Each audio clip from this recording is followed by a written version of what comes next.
নমস্কার। আজ একটা নতুন জোকস নিয়ে আপনাদের জন্য এলাম।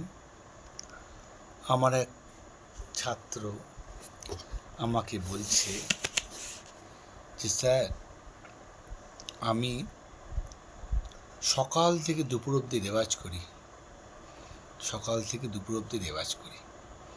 ক্লাস 7-8-এ পড়ে, পড়াশোনার খুব চাপ, ইংলিশ মিডিয়াম স্কুলে পড়ে। তো আমি কৌতূহলবশত বললাম, কেমন সকাল থেকে দুপুর অবধি বলো টাইমিংস। শুনে আমার খুব আনন্দ লাগছে।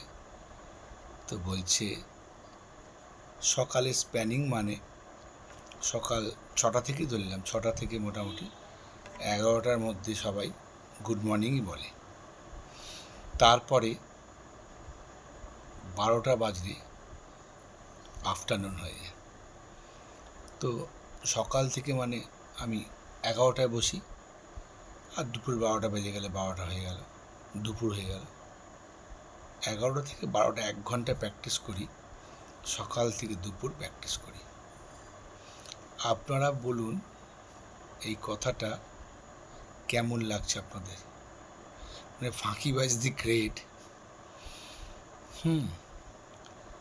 মজার একটা কথা, অথচ স্যারের সঙ্গে সে শেয়ার করছে তার বুদ্ধিদীপ্ত দুষ্টুমি কথাবার্তা, সে আমাকে বলছে। তাহলে কি সে ভালো বাজাতে পারবে? আপনারা বলুন তো। 1 ঘন্টা রেয়াজে হয় না, বেশি রেয়াজ করতে হয়। তো আপনাদের কেমন লাগছে এই কথাটা? মজার কথা জানাবেন। নমস্কার, সবাই সুস্থ থাকবেন, ভালো থাকবেন, আর রেওয়াজে থাকবেন। টাটা।